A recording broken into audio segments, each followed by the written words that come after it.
Caveman Games. Make your own headlines. And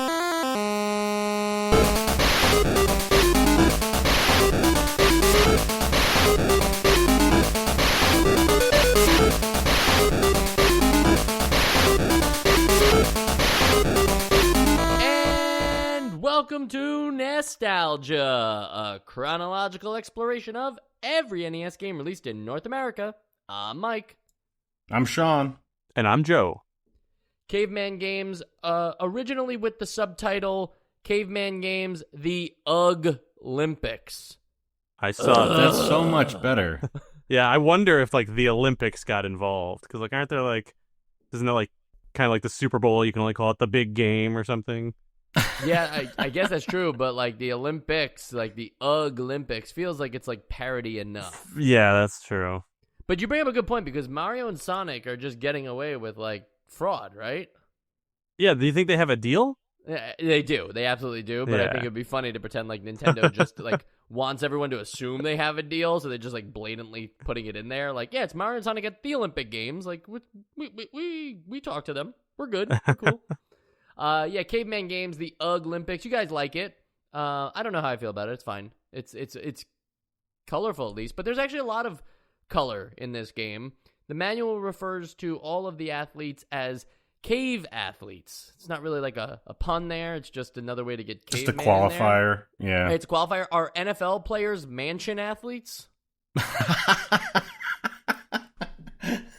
That's good. I like that. Thank you. Okay, I'll be here all night, or as long as you'll continue to not hit pause on the podcast, fellow listeners. We've got a few more jokes. Let me get it out of my system. They never let poor Rudy join in on any of these caveman games. Oh, we lost them.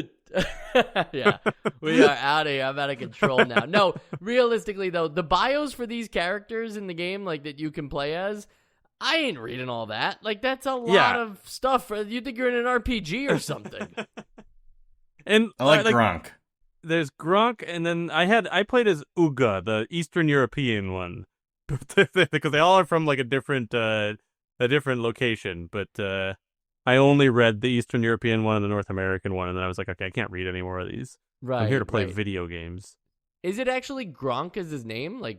I'm pretty sure it's Gronk. I think it's Rob. Gronk is his last name. yeah, it's Rob Gronkowski's in the game. Anyway, let's see. We should talk about the game, or the games, I should say, because we all thought the Olympics started in ancient Greece, but it was actually 10,000 BC. And so you get to compete in long-standing sports like mate toss, where you swing your wife or the 1 out of 6 chance to swing your husband like a hammer throw would. Or the fire-making competition, where whoever can create the fire the fastest wins the game. There's races, just like track and field, except for this time there's the saber-toothed tiger race, where it doesn't really matter who crosses the finish line, just who doesn't get eaten by the saber-toothed tiger first. Then there's the dinosaur race, which is not the same thing, just with a dinosaur. Now you're on dinosaurs, so it's kind of like horse racing. Those are your dinosaurs. There's also obstacles on the course. Clubbing, which is Street Fighter. It's like jousting or sumo or Street Fighter. It's like Street or Fighter. Any of these, yeah. Yeah. These are great games. And last but not least, the Dino Vault, which is not like some Indiana Jones, search for some dino treasure thing. You are pole vaulting over a dinosaur. Just make sure you get fully over, or else the dinosaur will eat you alive. I guess my first question here is, if you were tasked with, coming up with a game concept that was playing with the long-beloved the long-beloved genre of, track and field, Olympic stuff, this kind of, what, it had to be high concept, where would you go with it? Cavemen. That is the first thing that comes to your mind, huh? Cavemen, yeah. Go back to where it all began. Really? This is the most thematically dense window dressing that we can think of. I'm trying to think, because if you're going for the humor of it. I get okay, Caveman, but like, have we run out of real things? Like we had like Winter Games, Olympic Games, and then like Snoopy, like and then Caveman. But like, aren't there other real games? Like, come on, I can't think of any though. No, I think I go straight to Caveman too. You have to give them credit though, because it wasn't just like, okay, we drew all this caveman stuff and now we've got to like, make a game. I have all these assets from that other Caveman game Right. we're working on. Right. But like, the fire making one is probably like the best of like the caveman motif. Like the mate toss is a little strange. The mate toss out there. Like that's domestic abuse. I like the saber tooth brace. Because like that is different. That one works, yeah. That's not just a reskin of like, oh, it's another race. It's not get to the finish line. It's like avoid the thing chasing you. I kind of like that. It's like the whole I don't have to outrun the saber tooth. I just have to outrun you, and that's kind of they even amplify that with like you can throw each other behind a little bit and like throw each other to the saber tooth. So like I appreciate the ones of these that are doing something that's not just a reskin of like other games. I like the Matos because it's probably like the most Mel Brooks of them. Like if we were watching like the history of the world, like I'm pretty sure that this is just like they just got the idea from like the first marriage, and I don't know, it gave me that vibe, and I like that in terms of caveman stuff. Yeah, I think that's what I was going to say about all the games though too, is like I think the caveman thing, whether that's like the most obvious conclusion to go to for a collection of sports minigames, it's the comedic and satirical tone that the game takes that makes it all work, but only for the actual gameplay. I think this whole like crude language stuff and like these bios and even like the way like there's like they're actually doing like on the back of the box and stuff like me do dino activity, it's like, okay, like they don't have to talk like that. Like they didn't speak English anyway, I will say that during the mate toss when I first threw it and it said like 91 foots, I laughed out loud. Like that was pretty funny. I also like that the wife gives like a thumbs down, like she didn't like that. But when Mike sees like one of those like Geico commercials where that caveman is just upset about being profiled, like he's nodding along. He's like, yeah. Why don't you treat him with some respect? I guess what I'm saying is that that stuff wasn't as funny. Like they could have done more with that, but instead it just feels like it's just there and it's not actually working in its favor. Like it's not additive. Whereas the games themselves, we'll talk about the actual quality of the controls or the replayability, but like the games themselves, like when I saw the Dino Vault, I was like, it's a pretty freaking big dinosaur. Like I'm really gonna vault over that thing. Like I'm impressed. Yeah, I'm not sure if this is agreeing with you or not, because I'm not exactly sure where you're landing here, but I will say that I think my favorite thing about this game is the theme. I think that they did it. I think they made it charming. We're agreeing. Okay. Rest easy tonight. No, we're agreeing. We always agree. Yeah. So let's get into the events. What do you guys want to start with? Well, we already kind of went over clubbing. Great. So clubbing is done. No. Well, there's one thing we got to talk about. Yeah, there's one then. really funny thing about clubbing. You have to I'm not sure if this is. Well, I'm not sure if we're the Looney agreeing Tunes here. thing. Yeah, the Looney Tunes. You have to intimidate first. There's an intimidating portion of the round where you have I to do intimidate your appreciate opponent. that there's an intimidation phase, but I don't understand how it works. What do I you don't do? either. The one time that I ended up like gaining ground, I was just sort of kind of hitting the D-pad in a circular motion and then just smashing A and B. I don't know if what any of that was doing, but I did end up past the middle point. The computer found that very intimidating, Sean, that you were spamming all those buttons. It was like, I don't really know what he's up to here. Whatever you do, you just have to do it with confidence. Right, exactly. But yeah, I was talking about the Looney Tunes fall at the end. I think that's very important. I think that's a great addition, and that's additive. And notice how it has no flavor text to it. It doesn't say like, me go, uh-oh. That can't be the only way to win, though, because you also have like a health bar Yeah, And just beat your opponent over with a club until they fucking bleed to death. is there blood? There's no when blood, you beat them that but way? presumably there's like blood clots going on. You're fucking hitting them in the brain with a club. But also, like, to get onto a controls level, you guys said that you weren't even sure about gaining intimidation ground or whatever. I didn't actually find the actual combat all that interesting either, though. I was joking that I was comparing it to Street Fighter.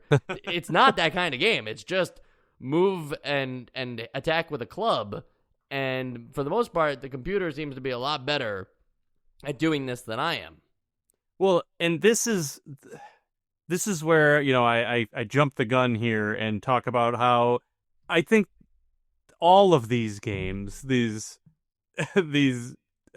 mini game collections that we've had, Olympic Games, Winter Games, the Snoopy one, whatever that's called, and then they are just spectacular sports spectacular, yeah, something like that. It's sports spectacular, yeah. Yeah. But none of them feel good to play. None of these games. There are some that feel better than others, but I don't think that necessarily this clubbing thing is a poorly designed game. I think I see how it works and the kind of rock, paper, scissors of it. When they go high, you gotta go low or whatever. But it just doesn't feel good to play. I don't feel like my input is being recognized with frequently. I feel like it's not being recognized, or I feel like there's lag, or it just doesn't. It's not smooth, and that makes it this one particularly, the clubbing version, I'm just this is very frustrating. Yeah, there isn't too much complexity to any of them. And in this one, you really just have to time out getting overhead hits. So you're going to get some backward stagger, and I think he's going to be stunned for a minute. And then when they try to do the overhead hit on you, you just get some body shots in, and that kind of that'll stun them there. And you just don't want to let that happen to you, otherwise you gotta step backwards. It's simple enough, and yeah, I did feel like my inputs got eaten a few times, but I was able to win. I won once, but I lost most of the time. Well, another weird thing about this game, as opposed to the other ones you mentioned, Joe, whether it's Snoopy or Winter Games, whether it's set in reality or in the cartoon world, none of these games so far have had an actual character advantage, like a skill set. This game introduces that via those long bios. It kind of tells you what they're good at and what they're not, and so there are better characters to be per event, and that kind of makes things weird when you're not just doing practice with whoever it's best to play as, and you're actually doing the full gauntlet of all the events, because there's only two that each character is good at, and then you could face another character who is just has the better suit to deal with the clubbing, or to faster on their feet for the saber-tooth tiger race. It's weird to say that stats aren't welcomed in a game like this, but this game is mostly relying on your skill as the player to put the inputs down at the right time, and then to add you just weren't playing as Vincent this time, which is such a weird name for a caveman, right? Is there a joke I'm missing there? You got Krog, Glunk, Gronk, Thag, Uga, and maybe that's the joke. Yeah, I think that is the joke. Okay, yeah. I just by random chance, when selecting Gronk, in that description, it said he's just average at everything. I'm like, oh, perfect. I'm getting the whole thing. I don't have to play as a second character. Perfect, yeah. Average at everything. Don't we all want to be? Yeah. So that's clubbing. Mate toss. Okay, Sean, you like this one. Why don't you take it away? I mean, excuse me. It's just a typical what do you call that? What's the actual thing? Hammer throw? Hammer throw. It's that. You kind of just got to get in a rhythm as you spin, and try and keep that at a high rate while you're also holding down a face button, or I guess the A button, one of those. to actually adjust the angle. And then, I would imagine you're trying to hit 45 degrees, and then you throw your wife as far as you can, and then she'll land, bounce a bit. Yeah, there's a lot of domestic violence associations here, but when she gets up, she does like a weird like worm dance, so she's down. Yeah, she's in on it. Yeah. Well, she gets some of the prize money. She gets to take home some of that big dinosaur meat. Is there dinosaur meat? I'm assuming that those are what the prizes are back then, since there's no monetary value back then on it. I would have assumed it was just some like big rock. Yeah, it's like you get to sleep by the fire tonight. The big rock sounds really cool, though. Actually, Sean, we're still chasing big rocks, right? Depends on who you are, I guess. But like some women still chasing big rocks. I just like jumping off of big rocks into water. I wanted to jump off a big rock into water when I was in Hawaii, but my body wouldn't let me. I'm sorry. Mate toss, though, one thing I did want to say about it, though, is the way that you have to like build up the momentum is by like, going in a circle on the D-pad, so up, left, or just down, hitting right. left, right, left, right, left, right. No, I think you have to do the whole thing. That? Yeah. I thought you had to do the that would whole make it thing. easier. Wow. Nah. It's Yeah, funny, I was doing the manual whole- doesn't say that. Yeah. You gotta kind of match like what way you're spinning at that moment, and then switch at the apex or whatever. Would have been better, yeah. Dude, going the whole circle actually made it like a bit challenging. Kind of reminded me of like Super Mario 64 when you're grab Bowser by the tail and then you're spinning him around. And make a hole in your hand. Yeah, you make a little hole in your hand, and then Nintendo's like, "We're sorry, have a glove." They sent everybody a glove, which is funny. But no, what I was going to say is that so you're building up the momentum, and that part's tricky enough. But then it's not like in golf where like you've locked in a certain stat. No, you and gotta now you keep that up. Yeah, you don't have to move into the next one. It's like now you have to change the arc while you're doing the spinning. And I gotta say, I liked the difficulty there. There have been times, Joe mentioned winter games. There have been times where like some of these things are like the things that I'm doing don't even feel like I'm doing anything. Like the ice skating in winter games is like I don't know how to land. I've never successfully landed a trick in the ice skating game. But here, even though it was challenging, I felt good about it, and I wanted to like, oh, I know I could just release that A button just a little bit more, get a little more arc on there. I could throw her a couple more feet or feet. Yeah, it feels a little bit like tapping your stomach and rubbing your head, or vice versa. Yeah, I think that this one, as much as it tires my thumb out, because at least the way I was doing it, this one feels it's the least of a culprit of what I said before about like it feeling like the inputs don't like function as smoothly as you want. Like this one felt the most like a regular video game to me, and I think this one was like the easiest to just get in there and like understand and do.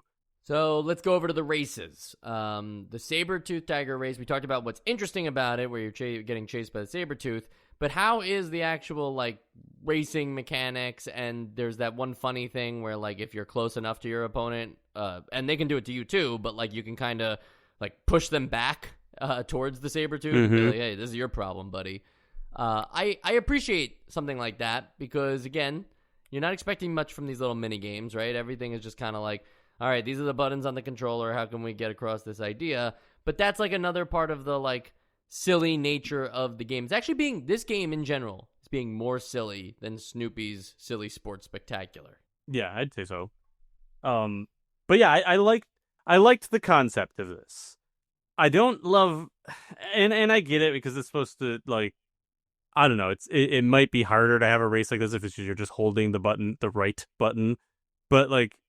Come on, button mashing. Like, you just gotta mash A as quickly as you can to move. And not to mention that it's going to be like the next 3 games are like that. They're like, this just, I don't know. It doesn't do it for me, that level of gameplay. Like, that made me not like this version, or I'm sorry, this game as much as some of the other ones. But, like, there's some interesting things about it. But, like, having to mash the button and then jump using B at the same time. It just doesn't feel good. I don't know. Maybe that's what they're going for. They want it to be complicated and frustrating, but like, I don't know, just let me hold right and give me some obstacles to slow me down so it's like intuitive. Yeah, I agree. A lot of the games in the genre do just the button mash. Sometimes they throw a little like alternate button mash to keep things fresh. But this is just, I think, hitting the one button to run forward, hit the other to jump, or I guess to sabotage your opponent. And I like you. I appreciate the sabotaging, but yeah, there's just not much else going on here. Yeah, I was for a moment convinced that like you had to at least mash the A button to the beat of the drum beat in the soundtrack, and I was like, well, that's interesting, but it was I was imagining it. Next up is the fire making, which is like the only one that I can think of that's not like analogous to another sport that's actually still around, right? Yeah. No, it's around. It's the competitive Final Four, fire making. the Final Four immunity challenge in Survivor for the past 10 seasons is fire making. There you challenge, go. So that's real? That's real, yeah. Yeah, wow. So they were working off of Survivor, which was around season -12 in 1990. Yeah. The fire. No, you know what I mean though. It's like the other ones aren't really that great, but like we could make a case that like the saber-tooth tiger race. There's no race where like you have to not get passed by somebody, but like it's still like just another version of track and field. The fire making thing is just like that's really leaning in on the caveman thing, which is almost like then you're expecting another one where you have to like draw on the wall of a cave, right? And you have to like stick figure battle or play hangman or something, because that would be like another thing cavemen did back then. It's like the fire making thing feels like a weak connection.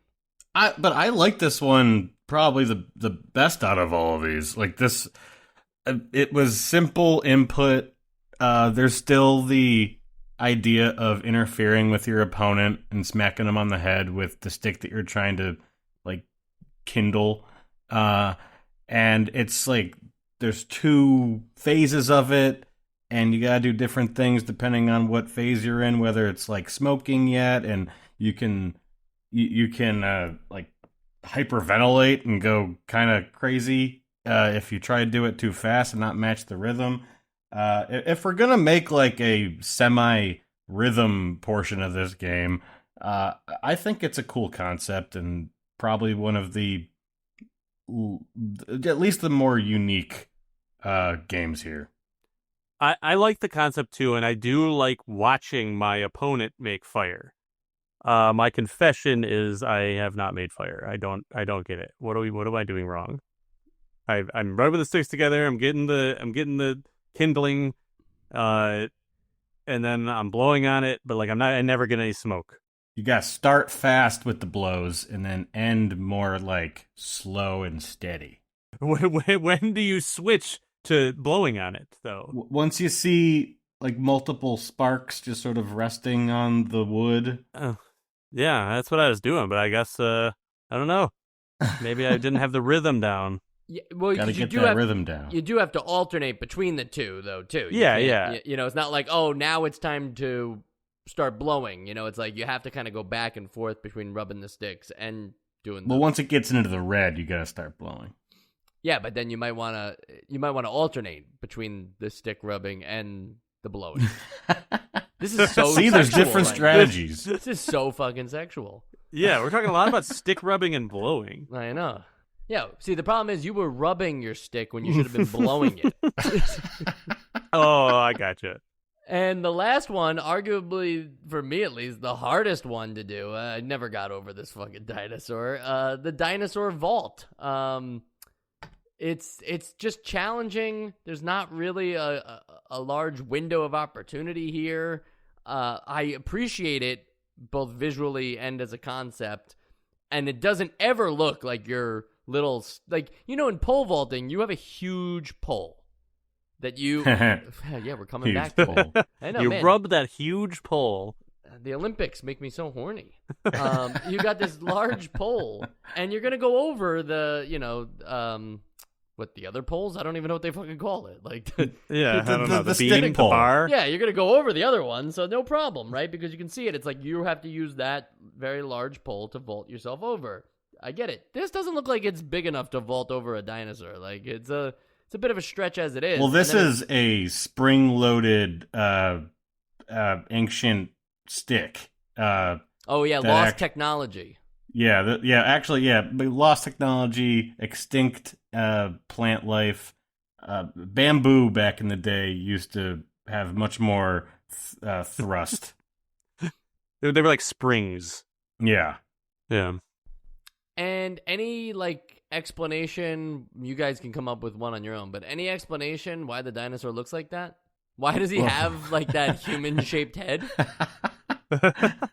I don't know. I think that's what they looked like. Yeah. They had like whole like neocortex craniums back there. The whole argument has always been about whether they had feathers or not, but turns out the real argument is whether they had a cranium. And they don't eat you. They don't eat you alive. They just give you a nice little chew and then throw you. Oh into yeah, the they toss ocean. you out. Yeah. I'll be honest. I barely did this one. I feel like I put in my time with the Snoopy pole vaulting, and I felt like I deserved a break. Oh right, I like did. that you could. I like that you could, or how, like, I guess your partner would adjust the height of the dinosaur, whether you were trying to like get it to go down by putting meat in front of it, or go down by jumping on the dinosaur. I guess this is sort of a tame dinosaur, and that's why he doesn't eat you. And you can, there's like a risk reward for going higher, because I also like that there are multiple fail states too.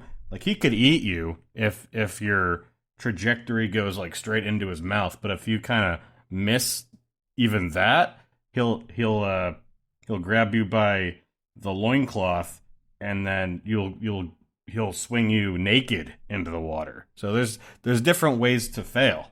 Do the events all having different control schemes help or hurt the cohesion of this game? I mean, I don't know. Like in a vacuum, I don't think there's a problem with events like that. I mean, think of Mario Party. There's different control schemes in each of those things. I think it's just how they're handled. I mean, I think the cohesion is hurt because each time I pick up a new game, I'm like frustrated from scratch again. To varying degrees. There are some that aren't as frustrating as others, but I think that like if you're going to have different control schemes for 5 different games, they need to all be good, and they need to all be somewhat intuitive or very clearly explained. Yeah, they do explain it in the manual. I had to Nobody open it up reads for those. a couple of them. But no, like a game like this has to have variety, or it like why make a game about a bunch of mini games if they're all going to control the same? Unless, I mean, I could see it being like mini games of goals, where it's like, yeah, you just play like Mario, but in this one you got to collect a bunch of things, and this one you got to run from something, and in this one it's an obstacle course or whatever. Like, I get that, but yeah, I know that's not what they're trying to do.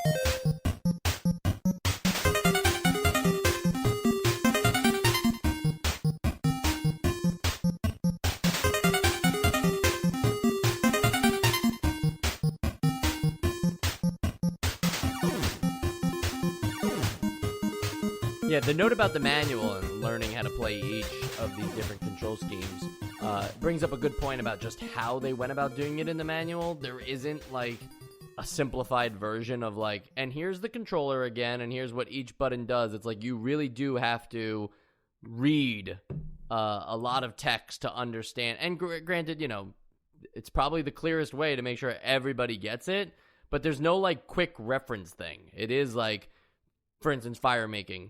Press A button quickly and repeatedly to rub your sticks together. The faster you rub, the faster the bar at the bottom of the screen will reach the red zone, at which point you'll begin throwing sparks onto the kindling. As sparks reach the kindling, press control pad down a few quick times to puff on the sparks and help them catch fire. You may need to alternate between stick rubs and short quick puffs to get the kindling smoking. Once you see smoke, press control pad up to inhale and then down to blow on the fire.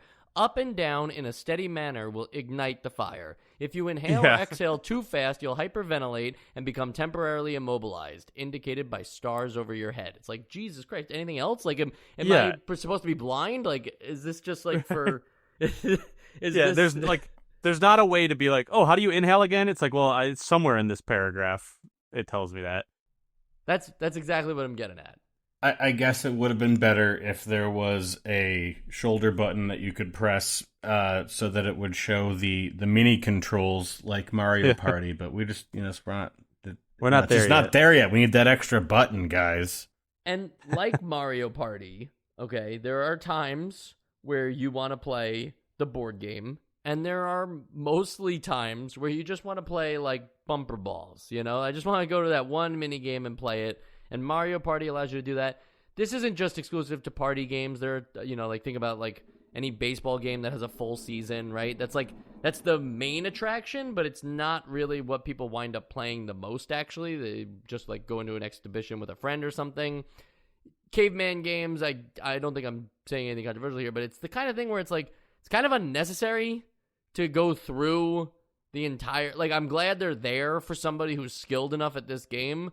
But if I ever pick this back up again, I'll just be jumping right to the practice mode and showing off, the dinosaur vault or the saber-toothed tiger race, whichever one I think is. You're showing it off?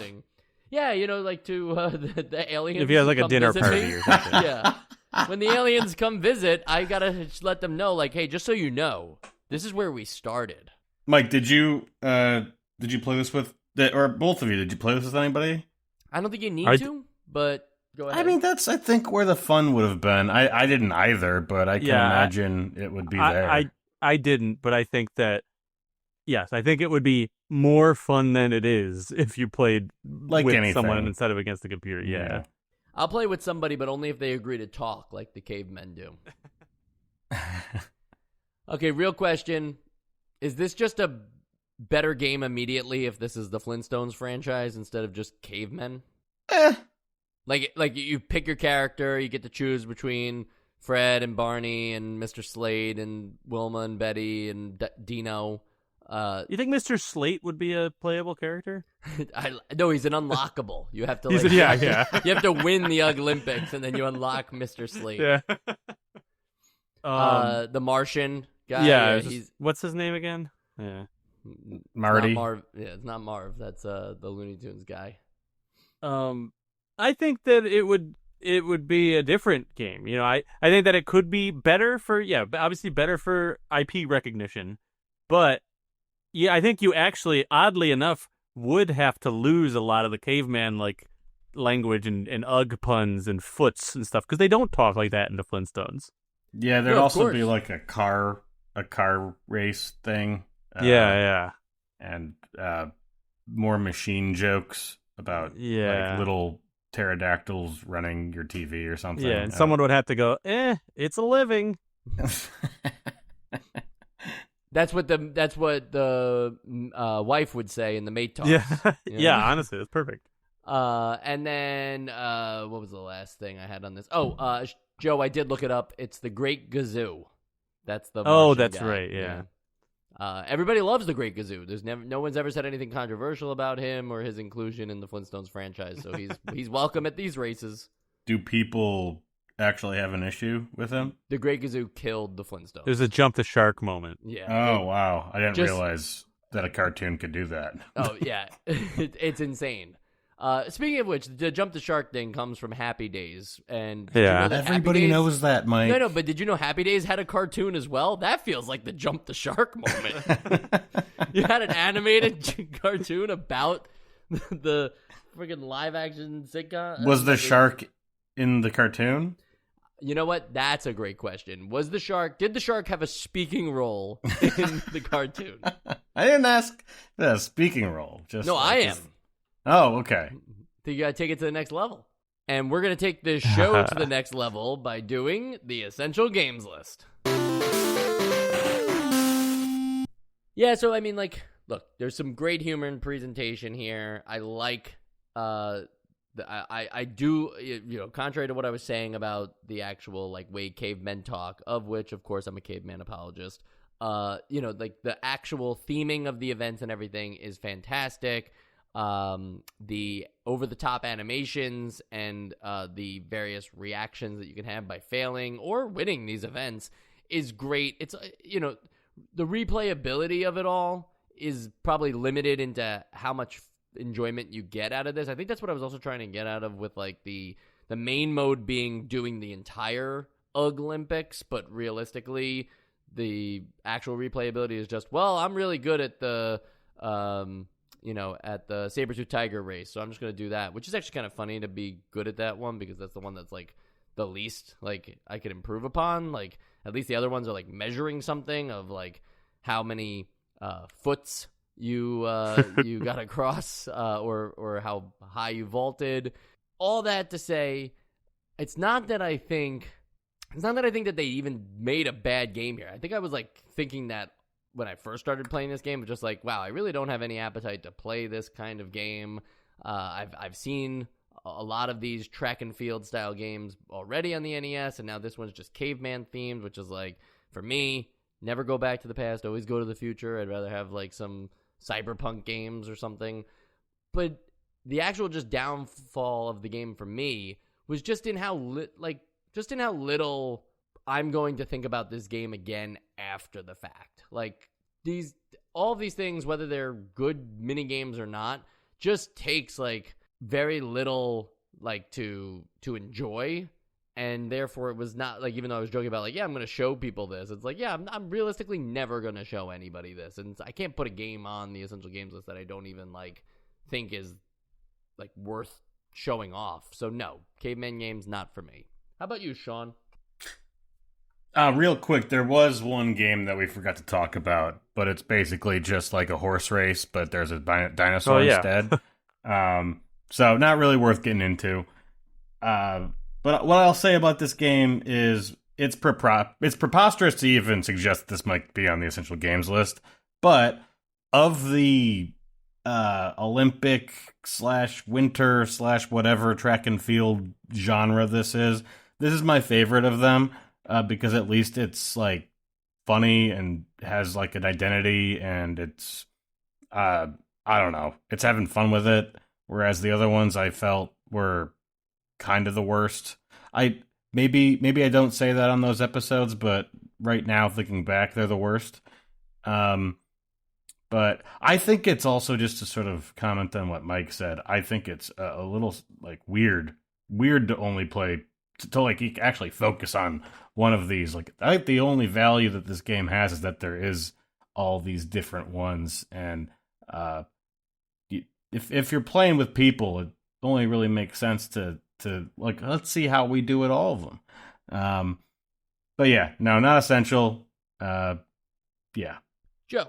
I also had more fun with this game than I think I usually do with these track and field style games, but I didn't have that much fun with this game.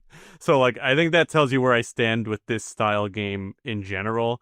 Like, I agree with you, Sean, that I think that what this game, everything good about this game to me is, like, about the presentation and the humor that it has. But even, like, the stuff that I appreciated with in some of the mini games isn't enough to make me think that, like, these are really fun to play in any way. So, like, I don't know. Maybe I'm just, like, really negative on this style game, but I just don't get why we're still making these. I just don't have fun with them really at all. But yeah, it's a pretty game. You know, there's good presentation, there's fun stuff in it. I'm looking right now at the one that we forgot to talk about, the dinosaur race. Beautiful sky in that part. So, Vanilla Sky. I have nice things to say, but not essential. And while we're praising the presentation of it all, you know, I just don't like the way these kinds of games look on the NES. Like animation is great here, and reads funny / I can understand what's going on at all times. But like I just don't like the way that the game looks, and I wonder why that is. And it's not universal either. Like for some reason, like your characters are more detailed in the fire making than they are in the mate toss. Mm-hmm. Like, do you know what I mean? Well, I mean, you're kind of zoomed in on the fire making, No, I know, but yeah, there's not like a uniform look to this game, even in the various, mini games. Like, there's not a way to describe this, because sometimes even like the backgrounds are very detailed, and other times it's just like 2 colors. Yeah, I mean, it does in some way feel like maybe like a different person worked on each mini game, and they didn't share assets for some of them or something. Like, the fire making, yeah, you're right. The background of the fire making looks like a Contra background. It's like textured. And then then the other one is like all these like weird gradient lines. And I think they both look great, but like they do look different. I'm just not sure how to describe that, but I know in the past we've said like it looks like it was drawn in MS Paint, which is like more of a, reference point for us. But I wonder if there's like an actual term used to describe that kind of thing, because it's just like there are certain times where it just like doesn't look as good as we've seen NES games look, but not because of like a fidelity kind of standpoint, or like they weren't able to use the sprites because they were using too much of the palette. It's like, it's not that kind of thing. It's just a weird, awkward, like, I think about the dinosaur race one, the one we didn't cover, and it's like, you just don't really like the art direction. Yeah, but the background in that is fantastic. Like, it's a really cool, like, with the sun and the various lines, and it's, like, pretty simple when you think about it, but, like, it comes off well for the NES. Like, it looks like other NES things, and then, like, the dinosaur in the dinosaur vault just doesn't look like it belongs on an NES. I mean, I do think, like, I agree with you that, like, they look weirdly, like, disjointed from each other, but I think, like, pretty much, I like the way all the games look. I think they all have, like, a good look. Like, I don't get that Microsoft Paint thing that I've gotten with a lot of other games for most of this. I guess the closest one that, like, makes me think of that is, like, the way your characters themselves look in the mate toss. Mm-hmm. But, like, or maybe the pole vaulting, too, a little bit. But, like, yeah, I think that they look not, like, congruent with each other, but they do still look good to me. Maybe that's like a new top tier insult. You just tell people, you look like you were drawn in MS Paint. I love it. You don't look congruent to me.